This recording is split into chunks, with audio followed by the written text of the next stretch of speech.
다이어트를 위한 꿀팁! 동결건조 채소와 곡물, 단백질, 그리고 효소와 비타민, 미네랄로 만든 다이어트 전용 그린 스무디로 하루 한두 끼만 바꿔 드세요. 비타샵 그린 스무디 다이어트 1522-6648 1522-6648 혹은 비타샵을 검색해주세요. 엄마! 가글 했는데 입에서 뭐가 나왔어! 그거 올리덴탈 체크 가글이라 그런겨. 지금 쓰고 있는 가글 사용 후 확인해 보셨나요? 무색소, 무알콜, 무계면 활성제의 올리덴탈 체크 가글은 쉽게 나온 입안의 이물질을 눈으로 확인할 수 있습니다. 딴지마켓에서 판매 중입니다. 한글도 남보다 빨리 깨치고 참 똑똑했는데 갈수록 실력이 뒤처지는 것 같아 걱정이에요. 혹시 초등학교 교과서 본 적 있어요? 어려운 어휘가 너무 많아요. 학교에서는 어휘 개념을 하나하나 설명해 줄 시간이 정말 부족하잖아요. 그럼 어떡하죠? 내 아이의 어휘만큼은 내가 책임져야죠. 어휘 공부의 정성. 초등어휘 3천, 초등어휘 5천. 검색창에 초등어휘 3천을 쳐보세요. 자려고 누웠는데 저스툰 지루한 지하철에 저스툰 자려고 누웠는데 지루한 지하철에 클래스가 다른 재미 저스툰 클래스가 다른 재미 저스툰 웹툰 웹소설은 저스툰 클래스가 다른 재미 저스툰.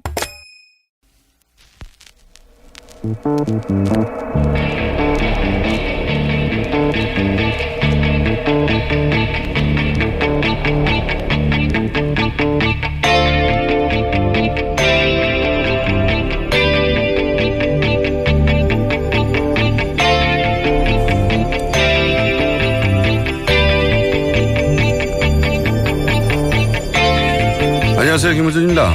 가장 최근에 육군 박찬주 대장과 부인의 갑질 논란부터 종근당 회장, 미스터 피자 회장의 경우까지 갑질 논란은 사회 전 분야에서 터져나오고 있습니다. 더 큰 권력, 더 높은 지위, 더 많은 돈이 있는 강자가 군림하는 것은 당연한 이치다. 그런 사고방식이죠. 그 뿌리는 뭘까요? 어떤 이들은 인간 본성을 얘기하고 어떤 이들은 유교문화, 어떤 이들은 군사정권의 폐해를 말하기도 합니다. 다들 영향이 있겠죠. 저는 거기 한 가지를 보태고 싶습니다. 일제강점기 시절 우리는 1등, 일본 다음 2등 국민이었습니다. 2등은 3등을 필요로 하죠. 그래야 1등에 굴종하는 자신의 낮은 자존감을 3등을 멸시하며 보상받죠. 청일전쟁에 패한 중국은 그렇게 3등이 됐고 그 전까지만 해도 우리에게 1등 대접 1000년 이상 받아왔던 중국은 그렇게 한순간에 3등이 됐습니다. 스스로 2등은 원래 1등이 누군지 가리지를 않습니다. 힘만 확인되면 바로 갈아타야죠. 일제가 떠나간 조선 총독부 건물을 미 군정이 차지하고 신탁 통치가 시작되자 1등 국민 자리는 중국이 한순간에 대체됐듯 미국이 차지합니다. 그 후로 미국보다 미국을 더 챙기는 스스로 2등 국민이 지금까지도 대한민국 도처에 넘칩니다. 그럼 앞으로도 영원히 미국이냐? 아니죠. 만약 미국이 중국에게 슈퍼파워 자리를 넘겨준다. 그럼 스스로 2등은 또 갈아타겠죠. 이 노예 근성이 자기보다 약한 존재를 만났을 때 바로 그때 그 노예 근성은 갑질로 변태한다. 김원준 생각이었습니다.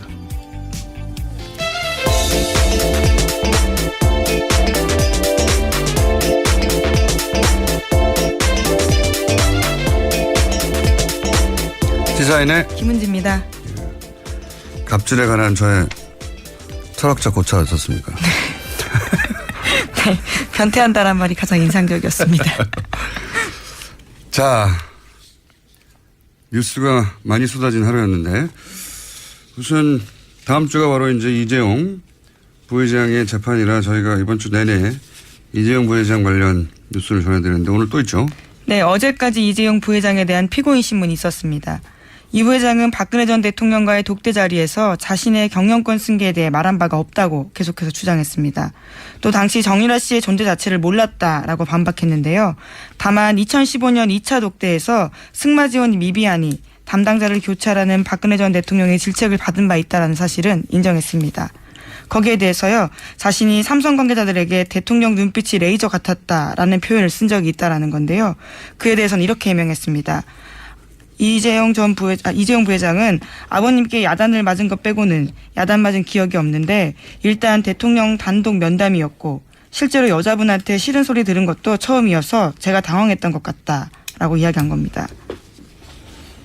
이게 아마 의도는 이런 말이었던 것 같아요. 나는 여성에게 굉장히 부드러운 남자다. 그래서 여자분들이 나한테 싫은 소리를 안 한다.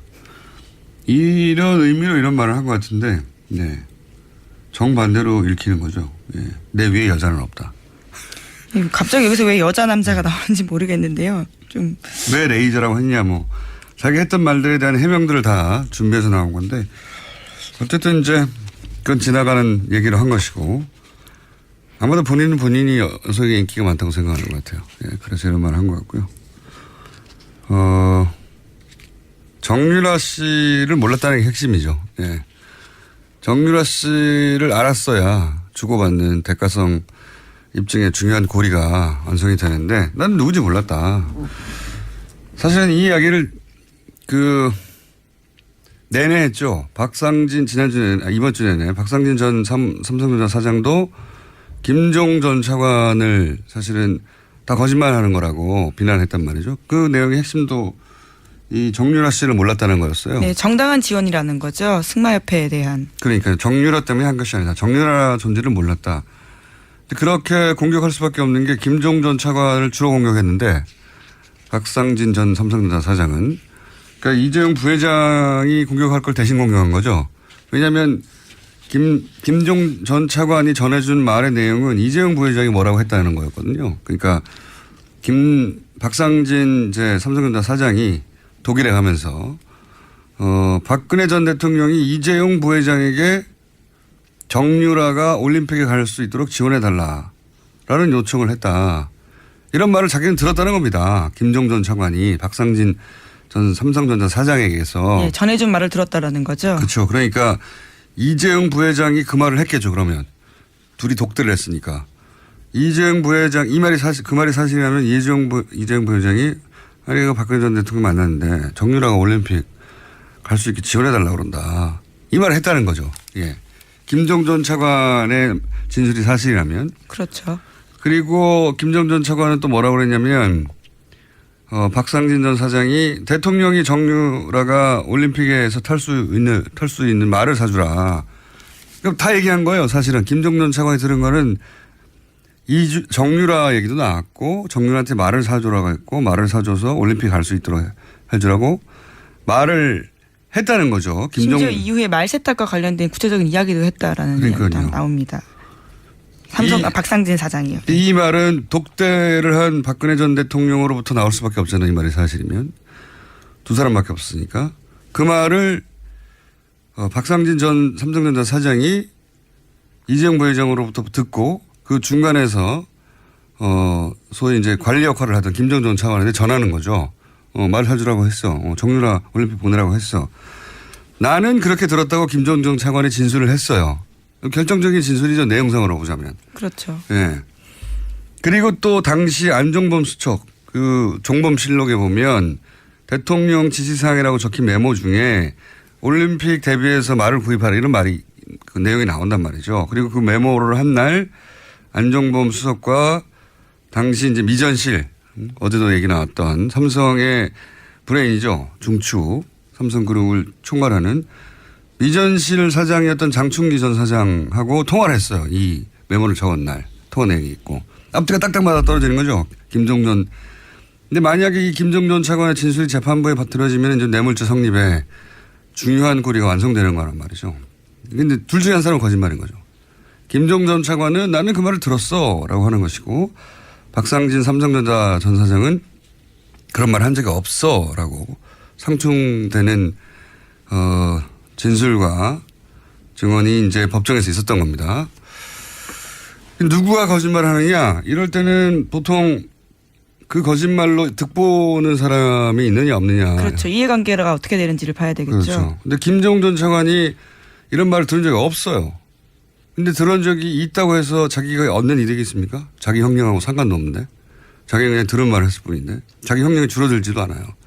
자기 이해가 없는 거죠. 이 사람은 만약에 이득이 상상해서 있다면 삼성 부회장이 뇌물죄로 구속되는 것은 내가 기분이 좋아. 그런 게 아니라면 법적인 이해관계가 없단 말이죠. 예, 심지어 김종전 차관 같은 경우는 증인으로 나온 거거든요. 위증했을 경우엔 처벌받을 가능성도 있습니다. 자기가 이런 말을 뭐 들었으니까 들었다고 한다가 자기는 이제 그렇죠. 진술한 것이고. 근데 이제 박상진 전 사장이 그런 말을 한 게 만약 사실이다. 그러면 박근혜 전 대통령이 정유로 올림픽 가게 지원해달라고 했고 말 사주라고 했고 그래서 400억 지원했다. 이게 입증이 되면 있게 될 피해는 엄청나잖아요. 예. 뇌물죄 구성이 되고. 그러니까 반대로 그 말을 하지 않았다고 하면 얻는 이득이 크죠. 네, 또 피고인이기 때문에요. 예. 자신의 이해관계에 대해서는 거짓말을 하는 것 자체에 대해서는 처벌하기가 쉽지 않습니다. 누가 거짓말로 얻을 이득이 큰가 이걸 따져보면 되는 거라고 생각됩니다. 예. 다음 주에는 삼성 결론이 날 테니 또. 네, 구형이 있습니다. 결심이 있고요. 네. 선고는 8월 말 정도에 날 예정입니다. 운명은 다음 주에 시작되는 거죠. 예. 자, 삼성 이야기는 다음 주에도 계속 전해드리기로 하고 어제 굉장히 큰 뉴스가 나왔어요. 네. 국정원 네. 관련. 국정원 적폐청산 TF 활동 소식인데요. 국정원이 민간인 여론조작팀 3,500명을 조직적으로 운영했고 한 해 예산만 30억 원을 썼다라는 겁니다. 2009년 5월부터 2012년 12월까지 민간인으로 30개 팀을 운영했는데 국정원 내부에서는 이를 사이버 외곽팀으로 불렀다고 합니다. 국정원 개혁에 따르면 사이버 외곽팀 대부분은 별도 직업을 가진 예비역 군인, 회사원, 주부, 학생, 자영업자 등 보수 친여 성향 지지자로 개인 시간에 활동했다라는 겁니다. 그렇군요. 뭐 이런 의혹은 많이 있었죠. 뭐 숫자는 안 나왔어도 댓글 부대가 운영되는 거 아니냐고 하는 의혹은 지난 2012년 국정원 댓글팀이 이제 드러난 이후로는 네. 이제 댓글 부대라고 소위 이제 적극적인 표현이 나온 게 한 7, 8년 전이에요. 7년 전쯤이죠. 예. 제가 댓글 부대에 있다고 얘기했다가 음모론자를 엄청 욕 먹었어요, 그때. 7년이 지나서라도 밝혀지니 반가운데, 근데 이거는 지금 2009년에서 2012년까지의 이야기거든요. 그렇죠. 예. 우선 나온 게 이 정도입니다. 이명박 전 대통령 전 정권이 아니라 전 정권 때 이야기예요. 두 가지 정도가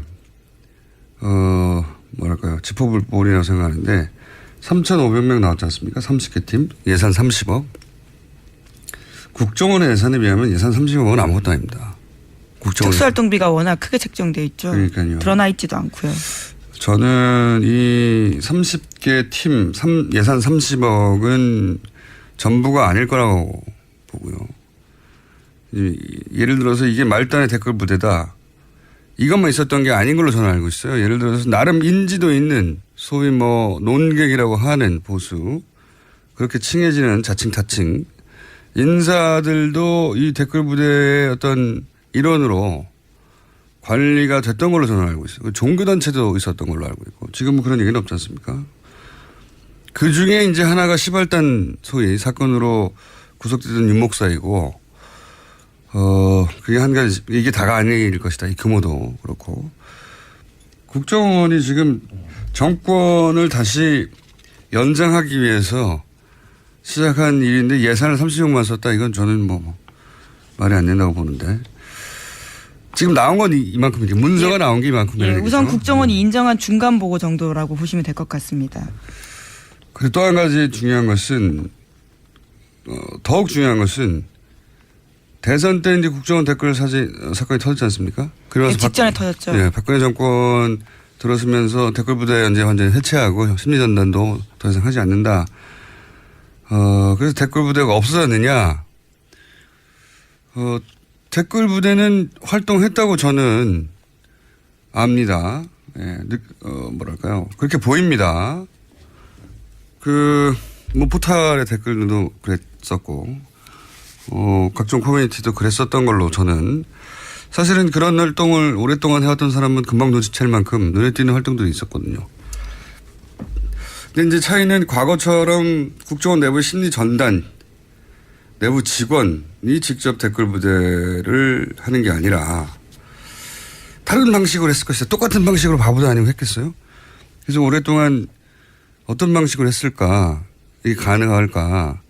일종의 아웃소싱을 한 거라고 저는 추정하는데 얼마 전에도 이제 유명 강사 댓글 사건이 있었잖아요. 온라인 네, 지금 강사. 고소고발전이 진행되고 네. 있습니다. 댓글 돈 받고 다는 그렇죠. 조직들, 프로페셔널한 그 방식을 차용하지 않았을까라고 저는 오래전부터 의심해 왔는데, 네. 의심이고 추정입니다. 방식은 바뀌었을 것이고, 바뀐 방식으로 여전히 유지되지 않았을까. 그 중에 일부 알파팀이라는 얘기도 나오긴 했죠. 예. 네, 그렇죠. 보수단체 간부가 팀을 꾸렸다라는 내용이었죠. 아웃소싱의 가능성을 저는 생각합니다. TF가 활동하니까 또 추가 뉴스가 나오겠죠. 예. 그리고 이제 이 댓글 부대가 당시는 3차장 체제 하에 있었거든요. 여러 번 나왔던 얘기지만 3차장은 대북 관련 활동을 해야 하는 곳이에요. 원래는 그렇죠. 네. 근데 자국민을 상대로 전쟁을 한 거죠. 네. 실제로 원세훈 전 원장 발언 중에 있습니다. 삭제된 녹취록에서 우리 국민을 위한 심리전이 더 중요하다라는 이야기가 나온 바가 있습니다. 이게 말이 됩니까? 예. 러시아랑 전쟁하라고 예를 들어서 CIA를 만들었더니 자국민을 상대로 댓글을 단 거 아니에요. 부끄러운 역사로 남을 겁니다. 아주. 지금까지 국정원에선 무조건 부인해 왔었는데요. 처음으로 국정원이 인정했다라는 사실이 지금은 사실 중요한 거죠. 알겠습니다. 그 일부가 일각이 드러난 정도다 이렇게 생각하시면 될 것 같고 이제 이렇게 되면은 이렇게 구체적인 물증이 나왔으니까 국정원 댓글 사건도 그렇고 당시에 정권 관계자들도 그렇고 다시 수사선상에 오를 수도 있을 것 같아요. 네, 그래서 지금 서울중앙지검 그러니까 윤석열 팀이 맞는 게 아니냐라는 예측이 나오고 있는데요. 그렇게 되면 또다시 인연이 댓글 사건으로 이어지게 되는 거죠.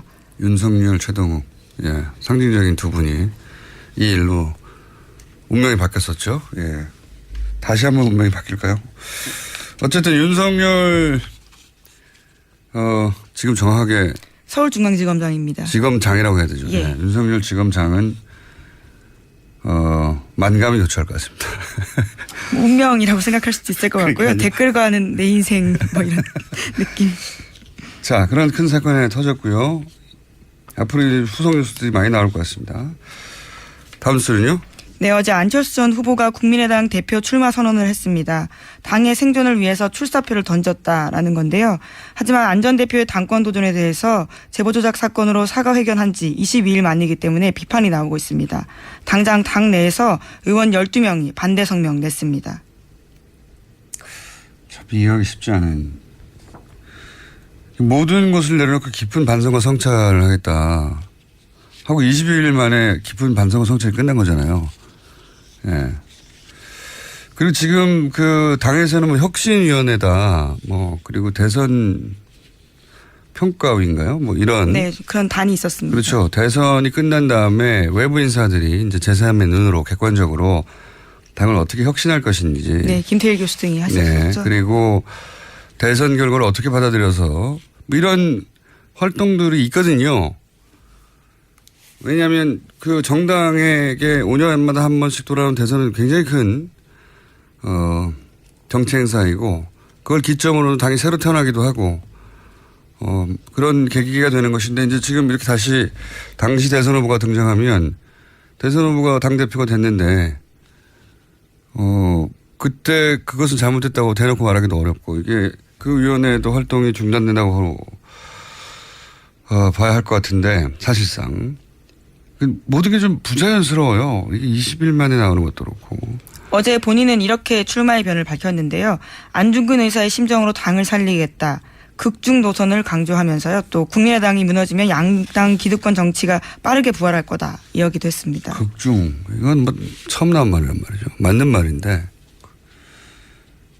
말을 만들어낼 만큼 스스로도 명분이 없었다는 거거든요. 극중주의 이게 무슨 말입니까 이게. 원래 이제 중도를 더 적극적으로 극단적으로 추진하겠다 이런 얘기인 것 같은데 중도라는 것도 이미 상대적인 개념이거든요. 중도라는 게. 뭐 예를 들어서 유럽에서 중도 우파 그러면 우리나라에 오면 우리나라에서 좌파 소리는 민주당보다 훨씬 좌파적이에요. 유럽의 중도 우파가. 근데 어느 맥락에 있는지에 따라서 다른 거니까요. 그러니까요. 위치라는 건요. 정치 노선은 언제나 상대적인데 국중에 어디 있어? 이런 말이 어디 있어요? 말도 안 되는 말을 시기도 그렇고 안중근 두만강 그러면 지금 문재인 정부는 일제인가요? 모든 게 다 부자연스러워요. 난 참 이해가 안 가는. 이게 사람이 보통 결정적으로 움직일 때 힘이 두 가지란 말이에요. 욕망이거나 공포거나. 안철수 전 대표가 대선 후보로 나간 건 욕망이죠. 되고 싶다 이런 거죠. 욕망. 근데 당대표는 너무 되고 싶은 건 아니잖아요. 이거는 그러니까 공포가 무엇일까 안철수에. 왜 뭐가 뭐 낮은 지지율 때문에 당에 소멸할지도 모른다. 네, 어제 그렇게 밝히긴 했습니다. 그건 뭐 일반적인 생각이고 그렇게 짐작들 하는 거죠. 이해가 안 가니까. 그리고 뭐 지방선거 공천권 행사하지 못하면 당내 기반이 무너질 거다. 뭐 이런 우려도 있고 뭐 호남 의원들이 당을 장악하면 자신 입지가 축소될 것이다. 뭐 다 생각할 수 있는 공포이긴 한데 그렇다고 해도 대선 끝나고 3개월밖에 안 되잖아요. 앞으로 5년 후에 다시 대선을 나온다고 생각하는 정치인으로 이해가 가지 않는 행보다. 왜냐하면 큰 선거에 패한 정치인은 한동안 대중의 눈에서 사라졌다가 적절한 타이밍에 재등장하는 건 이 공식은 전 세계 똑같아요. 전세가. 뭐 그게 특별한 게 아니거든요. 다들 기본 중에 기본인데 정치에서 왜 이렇게 했을까. 그래서 저는 잠정 결론이 우리가 잘 모르는 사정이 있을 수 있다. 이런 생각. 우리가 잘 모르는 안철수 전 대표를 공포스럽게 만드는 사정이 있지 않을까. 그렇게 생각할 수밖에 없을 만큼 웬만하면 이해는 가거든요. 동의는 안 돼도 이건 잘 이해가 안 가는 행보입니다. 자, 여기까지 할까요? 네, 하나만 더 전달드리면요. 네. 영화 공범자들이 개봉을 앞두고 MBC와 김장경 사장, 김재철 전 사장 등한테 법원에 상영 금지 가처분 신청 당했다고 합니다. 아하. 이명박 박근혜 정권 시절에 공영방송이 어떻게 무너졌냐 하는 걸 다룬 최 감독님이죠. 예, 최승호 PD 네. 그리고 감독이죠. 최 감독님이라고 불러드려야 될 것 같아요. 두 번째 영화인데 예. 가처분 신청을 그렇다고 하면 상영 금지가 된 건 아닌데. 네, 우선은 했다라는 소식을 했다는 전해드립니다. 소식 전해드립니다. 여기까지 하겠습니다. 시사인의 김은지였습니다. 감사합니다. 골반 잡자 바로 잡자 바디로직 허리 통증 바로 잡자 바디로직 2017년 쿨 썸머 바디로직 라이트 출시. 통기성이 좋아 땀 걱정 없이 한여름에도 쾌적하게. 입은 듯 안 입은 듯 가벼움의 신축성은 그대로. 자세가 좋아지는 골반 교정 타이즈 바디로직 검색창에 골반 교정 바디로직 라이트. 아무도 묻지도 따지지도 않고 가입하셨다고요? 보험은 너무 어려워요. 걱정 마십시오. 마이보험 체크가 도와드립니다. 1800-7917 마이보험 체크로 지금 전화 주세요. 1800-7917 이미 가입한 보험이나 신규 보험도 가장 좋은 조건을 체크해서 찾아드립니다. 인터넷 한글 주소 마이보험.com 또는 카카오톡에서 아이디 검색 마이보험을 친구 추가하여 상담하실 수 있습니다. 모닝똥? 제겐 사치였죠. 내가 토끼인지 토끼똥이 나인지. 내가 변을 본 것인지 변을 당한 것인지 나는 바나나이고 싶다. 간혹 구렁이이고도 싶다. 미궁 대장사랑 빅똥의 추억 미궁 대장사랑이 찾아드립니다. 혈중 콜레스테롤 개선과 배변 활동에 도움을 주는 건강기능식품입니다. 검색창에 미궁 대장사랑. 미궁 장사랑 이름 바꿨어요. 프로바이오틱스 12종 추가. 미궁 대장사랑.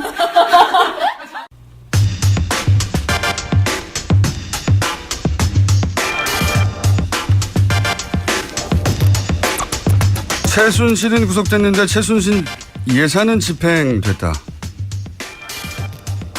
지난해 문체부가 집행한 최순실 관련 예산 규모가 3천억이 넘는다는 분석이 나왔습니다. 이 문제를 제기한 더불어민주당 노웅래 의원 스튜디오에 직접 모셨습니다. 안녕하십니까? 예, 노웅래 의원입니다. 아하. 3,200억의 예산이 최순실 사업이라고 묶일 수 있는 사업에 최순실 구속 이후에도 예산이 사용됐다 이런 거 말씀이잖아요. 그렇죠. 뭐 최순실이는 구속이 되고 국정농단 사건이라고 규정은 됐지만 예산이 작년에 통과가 됐잖아요. 그러니까 예산이 지금 집행하라고 통과가 됐기 때문에 잘못이 있고 하더라도 책임은 물을 수 있고 잘못했다고 할 수는 있지만 돈은 쓰여지고 그렇죠. 돈은 안 쓸 수가 없게 돼 있는 거죠. 근데 뭐 지금 그 예산 규모가 3,227억으로 지금 나와 있고요. 16개 사업이다 이렇게 보는 겁니다. 찾아내신 최순실 사업으로 분류할 수 있는 사업이 16개. 문체부에서만. 그렇죠. 문화체육 관련해서만. 문화체육만 관련해서 주로 이제 문화체육 쪽에다 주로 한 거거든요.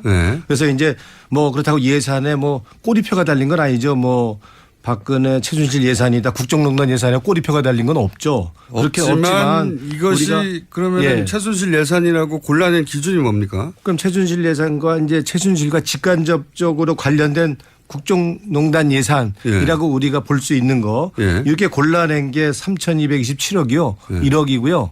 그거 이제 우리 혼자서 우리 의원 사무실에서만 한 게 아니고 그 나라살림연구소라고 해서 예산을 전문적으로 그 연구하는 그 연구소랑 우리가 의뢰를 해서 정창수 박사 소장이 있는 거기랑 분석을 했고요. 숫자만 보면 흥분한다는 분들이죠.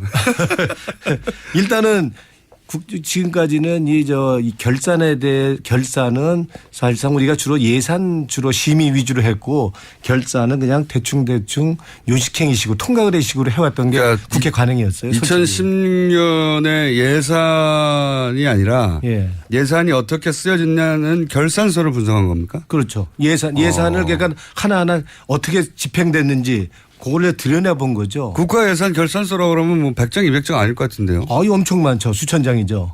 수천 장을 다 숫자를 하나하나 봐가지고. 그렇죠. 이게 처음에 이제 예산이 잡힌 거랑 실제로 쓰인 거랑 그리고 이제 성과도 있을 거고 집행률이 다 나올 거 아닙니까? 근데 그 과정에서 어떻게 이게 계약이 됐고 수의 계약인지 경쟁 입찰인지 공모를 한 건지서부터 해서 그게 또 위탁을 줬는지 용역을 줬는지 이런 것부터 한번 다 뒤져본 거고요. 예산 결산서 몇천 장은 될 것 같은데 몇천 장 되죠? 그럼요. 몇천 장을 다 분석하는 의원실은 전 본 적이 없는 것 같은데요. 이번에 아마 결산을 아마 분석한 거는 아마 처음일 수도 있을 겁니다. 근데 아마 국정농단이기 때문에 한 거고요. 사건이 몇 개월 하셨습니까 이거를? 한 몇 개월 걸렸습니다. 그렇겠죠. 무슨 많은 숫자를. 그래서 이번에 국정농단으로 나라가 뒤집을 정도가 된 거고 그리고 나라 예산이나 국가 세금을 수천억 원을 이 특정인이 사실상은 먹잇감을 해먹은 거 아닙니까? 그래서 이거는 어떻게 잘못됐는지 얼마나 부당한지 이건 따져봐야 되겠다. 그러니까 어떤 예산 항목을 이것은 최순실 예산이라고 골라내신 거 기준이 있을 거 아니에요?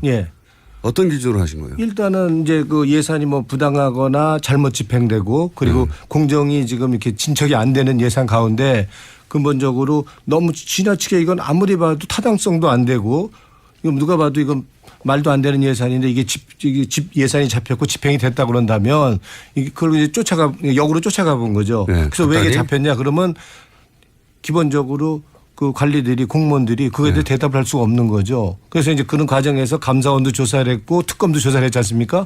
그러면서 이제 그게 중간중간 나왔고 우리는 이제 중간중간 나와 있는 얘기를 기초로 해서 예산서를 보고 직접적으로 확인을 해본 거죠. 예를 들어서 미르 관련 뭐 K스포츠 관련 등등 이미 알려진 것들이 국가 예산 속에서 어떻게 책정돼 있나 찾아가 보신 거군요. 그렇죠. 이제 숫자를 구체적으로 한번 찾아가 본 거죠. 그래서 찾아가서 모든 케이스를 다 보셨으니까 그중에서 16개를 골라내셨으니까 16개를 골라낸 사업들의 특징, 패턴 뭐 이런 게 있을 거 아닙니까? 뭐 기준이라고 할까요? 뭐 그런 게 있다 그런다면 뭐 결국에는 이 뭐 예산이라는 게 최순실 씨가 이제 직접 기획을 했다든지 이 예산을 아니면 차은택이나 김종창 같은 최순실 관련자들이 관여한 국가 예산 사업을 이제 총칭해서 이제 이걸 표현한 거고요. 그러면 그런 예산에 드러난 16개 사업의 공통된 특징이 뭡니까? 공통된 특징은 이제 말씀드린다 그런다면 이 사업은 기본적으로 그 사업 자체가 그 타당성이 없다. 전부 저게 안 돼 있죠. 법적 근거가 없습니다. 법적 근거가. 첫 번째 특징이. 그리고 이제 공모 없이 수주 계약을 하고. 수의 계약. 수주 계약. 그러니까 수의계약이죠. 수의계약이에요. 예, 수의계약을 하고 공모 없이 수의계약을 그리고 하고. 본 계약을 하면은 이제 드러나니까 예. 본 계약은 놔뒀다가 보통 하청이나 위탁이나 재하청이나 재위탁이나 이런 식으로 이제 하청에 하청을 하는. 그렇죠. 그래서 이 비위나 이런 잘못이 드러나지 않게끔 하는 수법으로 해서 그러면은 이 이제 사업이 거죠. 예를 들어서 최순실 예산인 줄 모르고 공무원들이 중간에서 이거 뭐 사당성도 없고 수의계약으로 이렇게 하고 이렇게 하면 안 되죠라고 중간에 브레이크를 걸면 어떡합니까? 보통 이제 그게 이제 그 수동적으로 이제 다 이제 일정 부분 다 관여가 돼 있다고 보는 거고요. 본인들이 이제 눈치 빠르게 영혼 없는 공무원이라는 얘기가 거기서 나온 거 아니겠어요? 그래서 대충 이제 위에서 시키니까 그러니까 직접적으로 아주 공격적으로 이 사업에 관여해서 자기가 잘못된 사업, 타당성이 없는 사업을 자기가 집어넣도록 하진 않았지만 약간 정도 차이는 있더라도 하여튼 지금 공무원들은 일정 부분은 다 책임이 있다고 할 수가 있는 요 거죠. 16개 사업에 관련된 공무원들 일정 정도 책임을 물어야 된다. 그렇죠.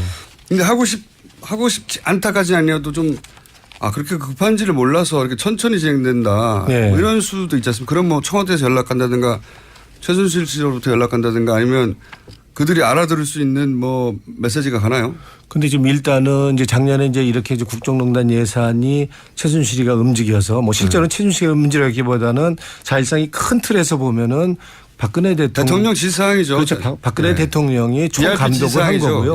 그리고 이제 최순실이 주연을 한 거고 그러니까 문화예산은 차은택이가 맡아서 국정농단 그러니까 이제 이권 챙기기를 한 거고 채용예산은 김종 차관이 한 거다. 그래서 그 두 사람이 조연을 맡아서 한 이권 챙기기, 국가예산, 나라 책임을 이권 챙기기 한 거다 이렇게 볼 수 있는 거죠. 그 일반적인 감사로는 지금 말씀대로 하자면 재하청을 하면 일반적인 감사로는 국회에서는 찾아낼 수 없었겠습니다. 지금은 그걸 찾아내려고 끝까지 가본 것이지 일반적으로는 재하청까지 안 가지 않습니까? 보통은 우리가 본 예산만 보지 하청, 재하청, 용역 이런 사업은 그동안 잘 안 봐왔던 게 사실이고요. 그러니까요. 점검을 안 했던 게 사실이죠. 그러니까 이번 사건을 통해서 이제 우리가 이제 새로운 우리가 여기서 뭔가 교훈을 얻는다 그런다면 하청이고 용역이고 위탁 사업이라도 정보 우리가 다 투명하게 공개돼서 관리할 수 있도록 감시할 수 있도록 이렇게 해야 된다고 보는 거죠.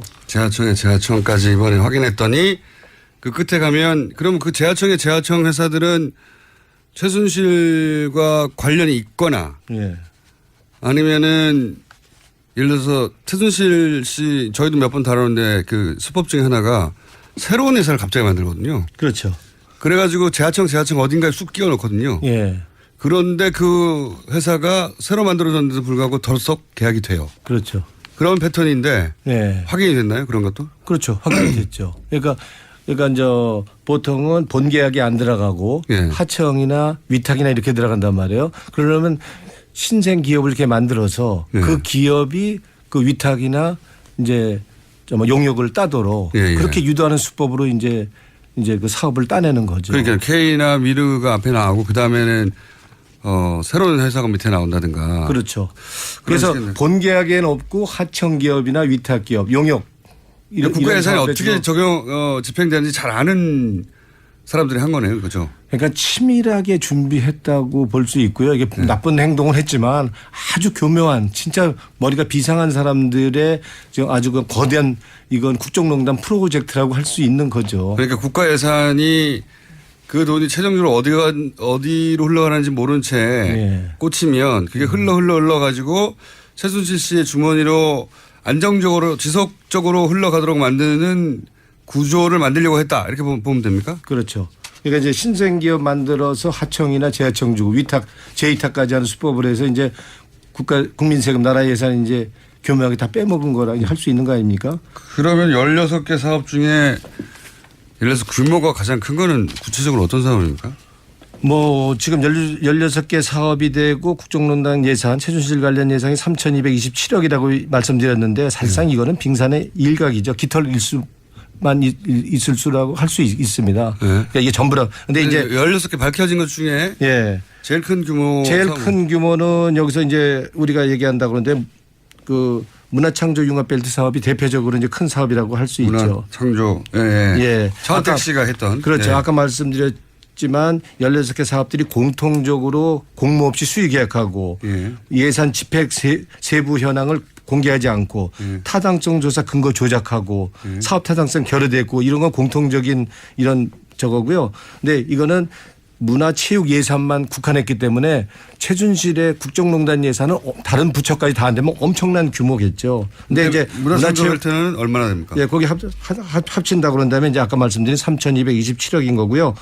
이 문화창조융합벨트 사업에 보면은 2015년에는 80억이었어요, 규모가. 80억. 근데 작년 2016년에는 904억이 10배가 넘게 된 거죠. 급증이 합쳐 1,000억 정도 되는 거예요. 예, 그리고 얘네들이 원체 이제 계획에 했던 거는 총 사업 기간은 6년으로 잡고 7천억 이상을 투입하겠다.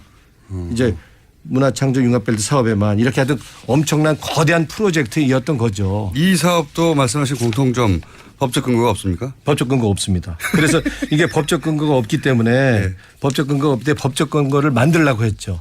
아, 없으니까. 그렇죠. 그러면 왜냐면 법을 만들어 놓고 이걸 시행한 겁니까? 그러니까 아니면 예산은 법적 근거가 있어야 예산 쓸 수 있는데 그렇죠. 법적 근거가 없으니까 예산을 쓰면서 나중에 문제될 것 같으니까 법적 근거를 만들기 위해서 작년 9월 달에 옛날에 새누리당이죠. 지금 자유한국당. 거기에 의원원에서 청부 입법을 합니다.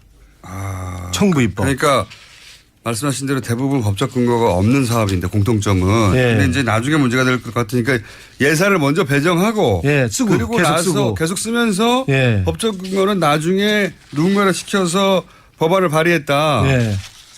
그래서 지금 계류 중입니다. 통과 안 됐습니다. 그러니까 사실상은 지금 예산 집행이라는 게 말도 안 되는 거죠. 엉터리인 거죠. 그러니까 누군가요? 예?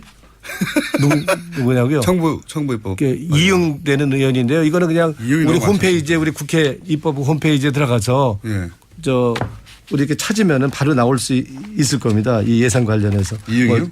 예, 이응 의원인데요. 이응 그럼 중간이 어떻게 되면 이 씨인가 보죠? 이 씨 그죠? 그렇죠. 이 씨랑 뭐 들어가는 의원인데요. 중간 글자만 알려주세요 그러면. 뭐 지읒도 들어가고 뭐 그런 의원인데 홈페이지에 들어가서 이 콘텐츠 사업진흥법 이렇게 치면은 친박 의원이죠? 네? 당연히죠. 친박 중에 대표적인 뭐 우리 손꼽히는 친박 의원이고요. 이지읒이요? 예. 그래서 법률명만 이게 검색하면 이장호 의원이요? 누가 대표 발의고 공동 발의 누가 했는지 다 나옵니다. 이장호 의원이군요. 네. 자, 알겠습니다. 지금 오늘은 사실은 16개 사업을 다 다루지는 못하고 오늘은 맛보기로 이제 하는 건데 의원님이 재밌게 하시면 또 하려고요. 그래서 저희가 맛보기로 준비했는데 여기 아주 구체적으로 한 사업 예를 보면요. 문화창조융합벨트 사업의 세부 사업 하나를 보면요. 문화창조 아카데미 사업이라는 게 있습니다. 연간 예산이 36억인데 교육생은 39명입니다. 그러면 1인당 교육비로 1억씩 썼다는 이게 이런 예산이 어디 있습니까? 그러니까 이렇게 아주 뭐 거의 눈먼도 그냥 먼저 보는 사람이 임자식으로 그냥 해먹은 건데요. 그러니까 대표적으로 이런 식으로 하여튼 그냥 규정을 지키는 거 하면서 구조적으로 해서 굳고 다 새나가게끔 이렇게 해서 이속 챙긴 이렇게 해먹었다라고 하는 게 그 문화창조융합본부장 했다가 한 달 만에 경질된 이 염영숙 게임관리위원장의 증언입니다. 국회 와서 한 이렇게 얘기죠. 해먹었다. 이게 이제 그분이 보고서 이게 뭐냐고 했죠. 도대체 이 돈이 왜 이렇게 쓰이냐고. 그래서 그 세금 집행 내역서를 좀 보자 그러니까 지금 안 보여준 거 아닙니까? 잘린 것이고. 그래서 국장들 보여주니까 그 장관한테 불려가서 너 왜 그거 보려고 그러냐. 너 그만둬라 해서 이제 한 달 만에 잘린 거죠. 그 책임자가 이 돈 어떻게 된 거예요? 이거 왜 이 돈을 쓰고 있어요? 그랬더니 그런 거 알 필요 없다고 그랬더니 알 필요 없다고. 그 밑에 국장이. 그게 바로 이제 최순실 씨가 박근혜 전 대통령의 대통령 권한을 통해서 국가 예산을 VIP 관심사항이라고 쭉 뿌려서 돈이 툭툭툭 내려와서 결국은 최순실 씨 관련된 신생회사가 끝에 하청 재하청을 거쳐서 자기 주머니에 들어가는 그런 국가 예산을 비즈니스 모델화한 그런 사업 16가지를 발견하신 거죠 지금. 그 중에 염영숙 위원장한테 그런 거 그 예산 세세한 내역 알 필요 없다고 한 국장은 이번에 감사원에 감사 받았는데요. 이번에 뭐 받았겠습니까? 주의밖에 안 받았습니다. 그래요. 네. 그래서 본인은 별로 책임 없다라고 본인은 주장하고 있죠. 시킨 대로 했다 정도겠죠. 그러면은 이게 지금 문화체육예술 분야에서만 16개 3천억대, 3,200억대요? 예, 3,227억입니다. 을 찾아내신 것이고. 예. 그럼 그 외에 뭐 외교부도 있잖아요. 미얀마 대사관 ODA 사업. 그죠? 예. 외교 지금 산하에 이제 저희들이 이제 분석한 거는 문화체육 예산만 분석을 한 거고요. 지금 다른 부처까지 한다 그러면 뭐 지금 뭐 어마어마한 규모로 늘 텐데. 산자이나 뭐 이런 등등. 뭐 미얀마 대사관은 뭐 미얀마 대사 인사에도 개입을 한 거로 드러난 거고요. 예. 그 ODA 원조 사업에도 관여한 거로 그렇죠. 특검에서 그 나왔지 않습니까? 이미 밝혀진 것만 하더라도. 예. 그 교육부에서도 마찬가지로 정유라 특혜 부정 입학 이화여대 특혜 입학 시켜준 이화여대에 대해서 재정 지원 사업. 그랬죠. 규정과 기준에 안 맞게 예. 엄청 많이 지원을 해줬고. 그것도 다 관련이 있다고 볼 수 있죠. 그 정유라가 아기 낳을 때 그 도와줬다는 이임순 교수가 재직하는 순천향대학. 네. 순천향대학도 뭐 훌륭한 대학이긴 하지만 네. 뭐 손에 꼽히 첫 번째, 두 번째, 세 번째가 될 정도로 엄청난 재정 지원을 해줬습니다.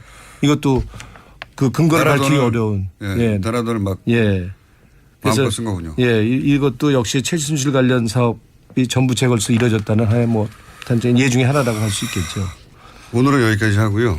저희가 시간을 좀 따로 잡아야 될 것 같아요. 왜냐하면 16개나 되는데 하나 맛보기를 한 것이고 그리고 나라살림 소장님도 같이 나오시는 게 이게 투톱으로 구체적인 이야기를 할 수 있을 것 같고 그리고 이건 시작일 뿐인 거죠. 다른 예를 들면 미래부나 이런 데도 이제 뒤져보기 시작하시는 거죠. 그렇죠. 이제 주로 이제 문체부 중심으로 문체부 돈이 이제 보통 이제 쓰는 돈 뭔가 생산하는 돈이냐고 다 쓰는 이렇게 해서 사용하는 돈 아닙니까? 삶의 질을 위해서 문화를 위해서 그렇죠. 체육을 위해서 쓰는 돈이니까 이 돈 먹기가 제일 좋다고 본 거고. 그래서 회수하지 않는 돈이니까. 예. 그래서 이제 문화체육 돈을 중점적으로 이제 이권 챙기기의 수단으로 삼은 거죠. 알겠습니다. 최순실 예산 찾기 위원회라고 제가 지금 이름 붙였습니다. 예산 찾기 위원회. 예. 저희가 코너 한번 어떻게 짜보겠습니다. 더불어민주당의 오늘 여기까지 하겠습니다. 감사합니다. 고맙습니다. 더불어민주당의 노웅래 의원이었습니다.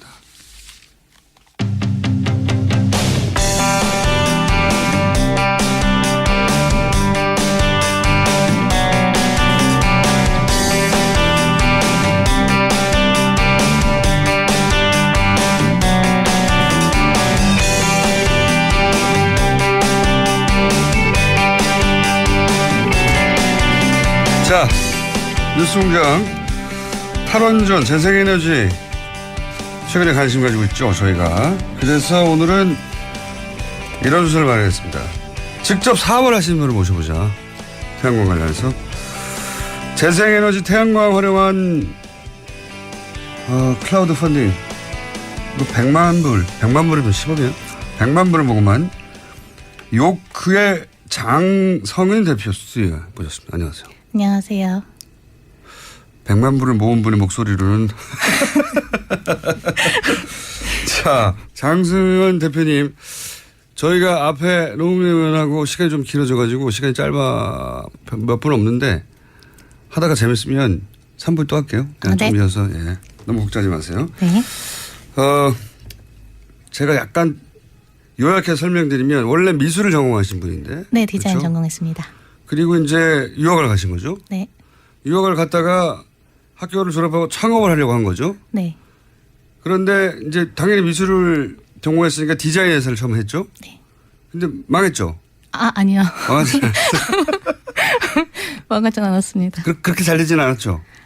지금 저희 회사가 그 태양광을 하고 있지만 그 기본은 디자인 회사입니다. 망한 것도 아니고 잘 있네요. 네. 그런데 미술을 전공하고 디자인을 한 분인데 왜 갑자기 태양광 패널입니까? 저희는 태양광 패널만 제작하는 게 아니라 그 태양광 에너지를 일상생활에서 사람들이 사용하기 쉽게 할 수 있는 그런 제품들을 만들고 있습니다. 그래요? 네, 그러니까 대형 발전을 크게 하는 그런 태양광을 많이 생각하시는데요. 그런 게 아니라 지금 뭐 핸드폰 충전을 한다든지 그걸로 불을 밝힌다든지 이렇게 일상생활에서 전기 기계들을 충전할 수 있는 그런 제품을 만들고 있습니다. 그러니까 이제 태양광 하면은 주택 전기나 또는 네. 거대한 태양광 이렇게 네. 산업적인 기술적인 측면에서 얘기하는데 그게 아니라 아주 작고 휴대가 간편하게 만들어서 내 휴대폰을 바로 충전할 수 있는 좀 보여주세요 그러면. 아, 네. 예, 그런 거를 만드는 회사. 그러니까 이게 일상 중에 부스럭부스럭 꺼내고 계시네. 일상 중에 사용해야 하니까 네. 디자인적인 요소가 중요하다 이렇게 연결되는 거군요. 네, 그렇습니다.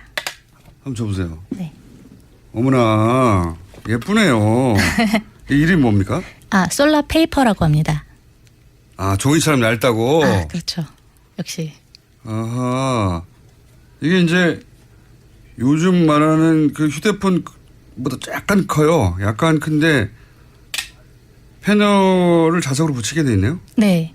그게 그 패널을 자석으로 붙이면은 네. 이렇게 원하는 만큼의 전력량을 만들 수가 있는 거예요. 그렇죠. 모자라면 하나 더 붙이고 그렇죠. 붙이고. 모듈식이니까. 굉장히 얇으네요. 종이는 과장이고요. 종이 한 30장 정도, 20장? 아, 근데 그게 네. 그 기존의 그 다른 제품들을 보시다가 이걸 보면은 네. 아, 이거 진짜 종이처럼 얇구나라고 이제 느낌이 좀 오실 겁니다. 그리고 디자인적, 왜 디자인 회사가 필요한지 알겠습니다. 이게 세련되게 예쁘고 생겼네요. 예쁘게. 네. 사람들이 사실 이걸 꺼내놓고요. 맞아요. 도시에서 쓰려면 예뻐야 하잖아요. 아, 맞아요. 예쁘지 않으면, 그러니까 물론 자연을 생각해서 커다란 우산 같은 태양광 네. 패널을 들고 다니면서 펼칠 수도 있겠으나 무겁기도 하고 크기도 하고 모양이 안 나거든요. 맞아요. 모양이 중요하죠. 그것도 굉장히 정말 중요한 부분이기 때문에 기능보다 더 중요할 때가 있습니다. 그럴 수 있습니다. 젊은 세대에게는 맞습니다. 특히나 예. 도시 사람들에게는 네. 그래서 태양광 회사로 근데 결정은 계기가 있을 거 아닙니까? 이런 생각을 하게 됩니다. 야 이거 디자인이 중요해라고. 아, 네. 저희 보니까 이제 그 일단 아까 망하지 않냐고 하셨는데 그 충전 관련된 거를 하다가 시장에 이제 처음 그 제품이었었거든요. 그러다가 시장의 파악을 조금 잘못했었는데 태양광 쪽을 보니까 굉장히 이제 기술만 생각하기가 쉬워요. 태양광이라고 하면 그렇죠. 막 미래 에너지고. 네. 보조금과 기술만 생각납니다. 네. 근데 거기에서 이제 디자이너가 할 수 있는 역할이 굉장히 많다고 느껴졌거든요. 그렇기 때문에 이게 엔지니어들이 뭔가 기술이나 효율만을 생각할 때 일상생활에서 사람들한테는 별로 안 와닿는 경우가 굉장히 많거든요. 뭐 효율, 광전율 뭐 몇 % 올린다 막 이러면서 그렇죠. 그건 엄청난 연구를 하지만 엔지니어들의 세계죠. 그렇죠. 네. 그거를 일상 사람들한테 끌어올 수 있는 건 디자이너다라고 생각했던 부분이 큽니다. 저것은 미래 고부가 사업이기도 하고 그렇죠. 그리고 본인 역시 실제 이런 재생에너지 관심이 과거부터 있었어요? 네. 그리고 이제 또 그 디자인적인 측면에서 조금 더 말씀드리면 굉장히 매력적인 부분인 게 하얀 도화지 같다고 생각이 돼요. 이런 부분은. 항상 기술로만 네. 취급하다 왔지 그쵸. 이것이 일상의 소품으로 들어오지 않았었군요. 그렇죠. 좋은 접근입니다. 그래서 100만 불은 어디서 모은 거예요? 이거는 해외 크라우드 펀딩 그 플랫폼인 킥스타터에서. 킥스타터 네. 유명한 곳이죠. 네네. 아주. 네. 그 모르시는 분들은 잠깐 설명드리면 아이디어가 있는데 시간이 다 됐네요. 자, 좀 설명드릴 게 남았기 때문에 3부에서 다시 모시겠습니다. 지금 장성은 요코 대표 만나고 있습니다.